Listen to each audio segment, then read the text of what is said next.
This is Frank Fantini again, and we are now with Joe Asher, who is the CEO of William Hill US, I believe the title is. And William Hill is a company I've always found very interesting in that it's an old line British sports shop betting company that has transformed in our electronic age into being this international, global, high technology company. And even though it's a British company, British-based originally, it now has a very significant United States presence. And Joe, maybe you can tell us, just describe for us a little bit William Hill US, what you're doing here and what you hope to do in the future, and then tell us a little bit about the parent company as well. Sure. Well, William Hill is the biggest sports betting company in the world. It was founded 80 years ago by a fellow named William Hill, ironically enough. And for most of its existence, it was operating in the UK. It got into the online business a number of years ago, and now there's a sizable online business that's based in Gibraltar. And within the last couple of years, William Hill has looked further towards global expansion and came into the U.S. by buying three small sports betting companies here in Nevada. And subsequent to those acquisitions, did another couple of acquisitions in Australia as well. So the company is now truly an international company, and some of my British colleagues like to joke about the times when a big trip would be going from London to Leeds, and now it's London to Las Vegas to Sydney. And then there's the online marketing is done in Tel Aviv. There's operations in the Philippines and Bulgaria as well. So it's a true international company. The business in the U.S., which is headquartered here in Las Vegas, is one where we operate sports books for a little over 100 casinos throughout the state of Nevada, both in Las Vegas and Reno, and also in some of the smaller towns as well. And then in addition to that business, we're the risk manager for the Delaware Lottery in partnership with Scientific Games. Delaware reintroduced the sports lottery in 2009. That then expanded in 2012 to lottery retailers, so it went from the 3 casino racetracks to a number of lottery retailers, and has continued to grow as well.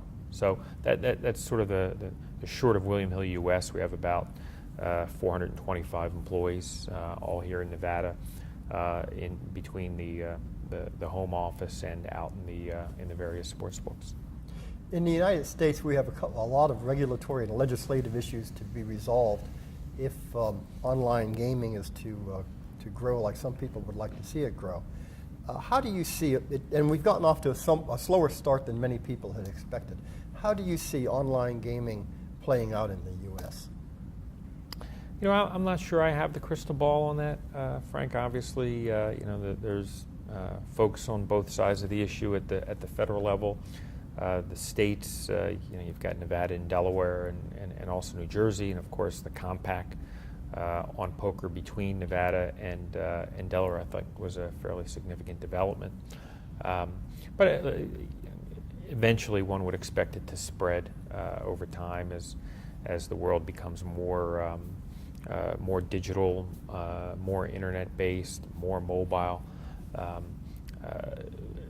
How and which way, I couldn't even begin to predict, really. We spoke earlier today with Luke Alvarez from Inspired Gaming, and Luke said that today he thinks there is more money being invested into online companies than there are in the brick-and-mortar companies. And this is a paradigm shift, as it were. He did not use that phrase, but I think that's what he meant. Do you see the world tilting that way, more toward digital? Well, certainly in our business, mobile's taken off. Mobile now accounts for 36+% of our handle on sporting events. But that growth has not come at the expense of the retail business. And so I'm just a very firm believer in multi-channel distribution. So if somebody wants to bet with us on a mobile device, they can. If they want to come into one of the sports books and bet with us, they can. We've also put a lot of energy into kiosks, both in sports books that are manned, and then also in locations where where there is no human working at the counter. It's just solely a kiosk-only location, as we call them. And so people will do different things. They're different experiences.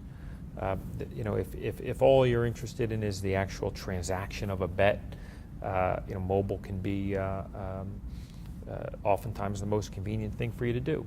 Conversely, you might want more than that. It might be about the societal aspect of being in a sports book, watching the game on the weekend. I mean, nothing beats watching a game in a crowded sports book when the point spread's on the line late in the game and you hear the cheering. Or last night you had the Eagles playing the 49ers, and there's a big goal line stand. I mean, it's exciting to be in the sports book. Customers develop relationships with the ticket writers and the other folks who work there.